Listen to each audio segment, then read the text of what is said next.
Hello everyone. Today's video is 5 things people want from Breath of the Wild 2. Let's get this started. Number 5. In the first spot is mob variety. The biggest problem I had and a lot of people had with Breath of the Wild was mob variety. If you count just the species, there is 10 in Breath of the Wild. Just 10. And there's only 3 bosses in the entire game, overworld bosses. Taluses, Hinoxes, and Moldugas with their own variations.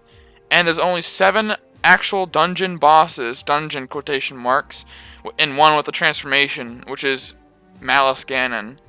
Ocarina of Time has 62 regular enemies, 10 sub-bosses, and 9 bosses with 2 of them with transformations, making it 11. The difference is insane, and with Breath of the Wild being an open world game, there should be a lot more enemies. Number 4. Number 4 spot, very similar to mob variety, is classic dungeons with classic bosses. Breath of the Wild had 4 divine beasts that counted as dungeons, somewhat, with 4 bosses that were almost exactly the same.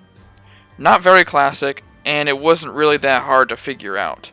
The best part about these divine beasts were the trials beforehand, and that was the most exhilarating part. It was much better in the times where the dungeons were really long, with lots of enemies on the inside that weren't just some floating malice heads, where you had to figure out a bunch of puzzles while in the midst of danger. It was a lot of fun, and then we had some classic bosses that were unique in their own right.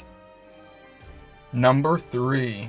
And the number 3 spot is who is the true villain of Breath of the Wild 2. In the trailer, we all think it's Ganondorf, of course, but there have been other speculations such as Demise, and my own speculation as Malice, and partially Demise, which I've made a video on, which you can check out in the description.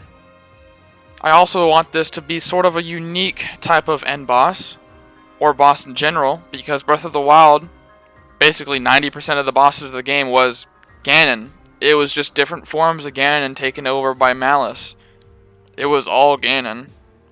In this one, it could be quite unique, and it would lead to the players having probably one of the best fights they've ever had in the entire Zelda series. Number 2. The number 2 spot is the reemergence of the Triforce. One theory brought up by a Nintendo Black Crisis showed that Malice represents power, Courage represents that green mist coming off the hand, which may have something to do with Link and the Master Sword's reawakening. And the blue part of Wisdom is the Sheikah technology, which also represents Zelda. The weird green hand may have something to do with the Zonai tribe, and we still have no information about them from Breath of the Wild 1.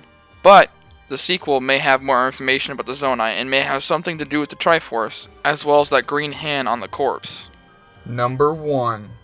The number 1 thing people want from Breath of the Wild 2? To play as Zelda.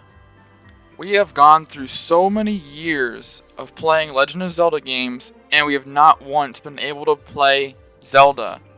Her name is in the title. Look at these screenshots and these videos of the trailer, and it really seems like we should be able to play as Zelda. She takes some kind of role throughout the game on the way to this mysterious person in the room that may or may not be Ganondorf, but it would seem like Zelda plays a very vital role in this game, and she should be a person we should play as. It would make a lot of sense. Thank you very much for watching this video. Don't forget to like, comment on your opinion, and subscribe.